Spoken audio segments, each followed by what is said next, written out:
Hi, welcome to Gambo Pond, Canada, Newfoundland, Canada.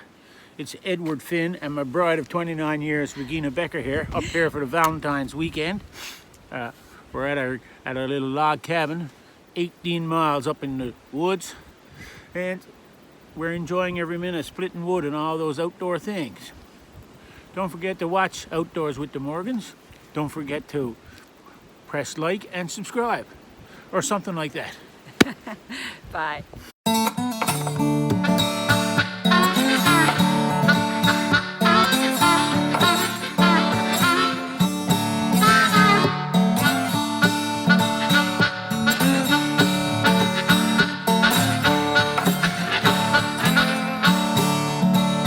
Mama told me, girl, don't you see, there ain't nobody gonna take from me. Daddy said to live your life, rolling her down. So welcome back everyone, Mike here. We are out in the woods here to get some lumber. More lumber for the woodshed.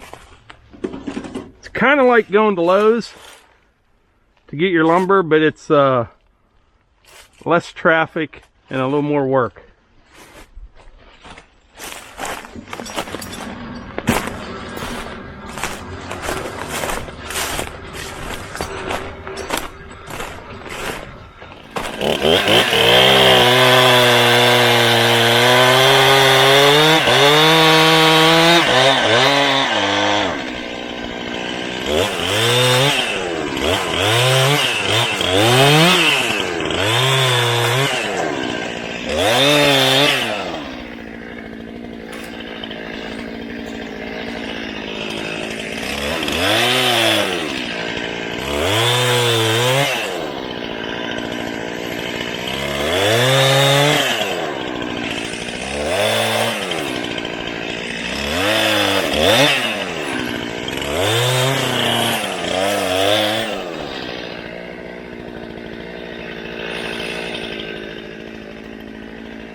This is another one of those red pines, nice tall one. It'll make a lot of lumber. This one's going to be a little bit more challenging to get out of the woods. I think you can see the tractor up there. I'm going to have to cut this probably 1 or 2 times. The winch will pull it no trouble at all. But what will happen is as soon as I start pulling, as this end goes up the hill, this end's going to want to go down the hill, and it's going to get caught up on these other trees, and I'll end up snapping it. So I think what I'll do, I'll hook the cable up to it, pull it a little bit, get a look at it, see where I need to cut it, and measure some logs, and we'll just get them out of here, maybe 2 at a time, or 2 long ones, and then we'll cut them up when we get up on the flat, something like that.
All right, I'm gonna try to skid this one the whole way to the top of the hill. I'm not sure how that'll work out.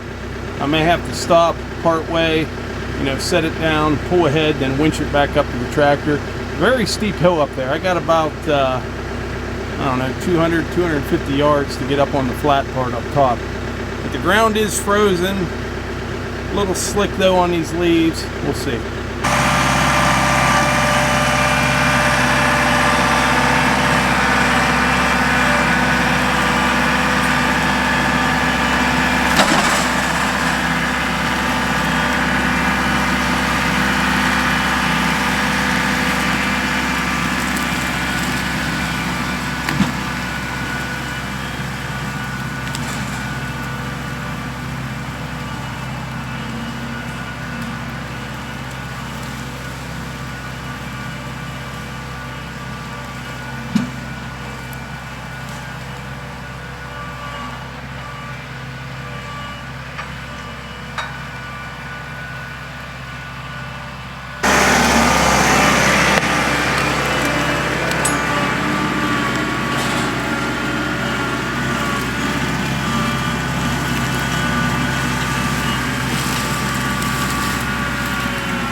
All right, so far I've gotten 4 logs out of there. 2 real nice 10-footers right here. I've got an 8-footer, and then this one here is about 7 feet. It's got a little crook there in the end. That's why I cut it there. Now down below I still have another one that's 21 feet long, so I'll get 2 10-footers out of it. But yeah, that's a pretty good haul. And I got out here, I don't know, I'm guessing about an hour and a half ago. I haven't been in a hurry at all, just kind of enjoying the day. And That's pretty good. If it wasn't for this Wallenstein Skidding Winch, well, I probably wouldn't even try to get that out of there. I never would have taken that tree down. But even on a day like this when the ground's frozen, I would have had to cut so much stuff out of the way, try to get the tractor closer, hooked up a whole bunch of chains. It would have been, I don't even know, 4 or 5 hours to get that one tree out of there. And I did it in an hour and a half, and that's moving cameras around and just kind of taking my time. So it is very, very useful for me here. Now, if you have a piece of property that's relatively level and, you know, you can get around it, the mud's not really a problem, you really don't need a skidding winch. But if you've got, you know, terrain like we have here, steep hills, valleys, always dealing with the mud, it is a game changer. You can really, really get to a lot of trees that I would never be able to get out of the woods. And they just go to waste. You know, they die, they fall over, they have blowdowns. But all down through here, I mean, I can work in these woods for the rest of my life, just putzing around, getting logs out to the sawmill, make a few extra bucks. It's really nice. I'm going to run these ones over to the house, and then I want to count the rings on this tree. This is a red pine, like I mentioned. And I want to show you something. It's kind of interesting there. Once we get over to the house, I'll get a better camera on it so you can see them. And we'll count the rings, and you can learn a lot by looking at the rings on these trees. By the way, someone was asking about this camera the other day. This is the Canon M50. That is a fantastic little camera. I like that one a lot. I also use a Canon 80D. The one that I'm using right now is a, what is this? A DJI Osmo Action, and I love this camera as well. I'm not a real techie guy, so before I buy one, I do as much research as I can, and you know, I'm no expert on cameras, but I've made some good choices when it comes to cameras that I use for the channel. This Osmo Action that I have, it's got a screen on the front and the back. You know, it's a 4K camera. I'll put links in the description for all of these. And the only reason I do that is a lot of people ask about what cameras that we use. And, you know, a lot of people out there have channels and stuff and looking to upgrade their cameras. But those are the 3 main ones that I use now. I use those Sony FDRX 3000s, great little cameras, but the Osmo Action quickly replaced those once I got this one here. And it is so nice out here today. Ground's frozen, but that's going to change. That's going to change here in the next hour or two.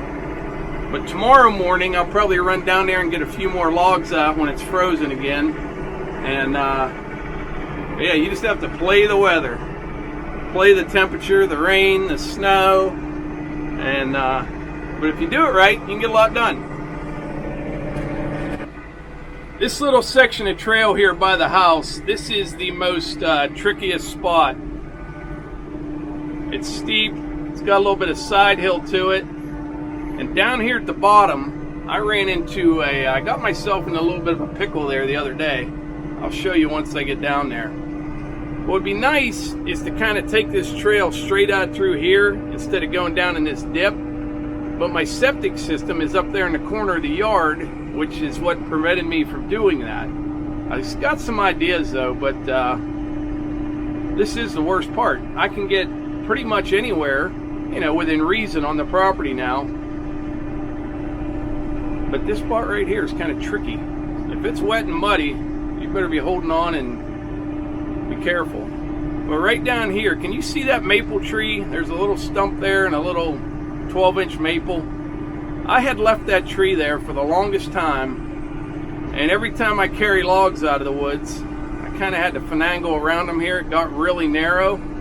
Well, the other day it was a little greasy, and I got down here, and I was carrying logs out just like this, and they got up against that maple tree, and I was trying to back up, and they were sliding around, so I said enough's enough. I grabbed the saw off the back there.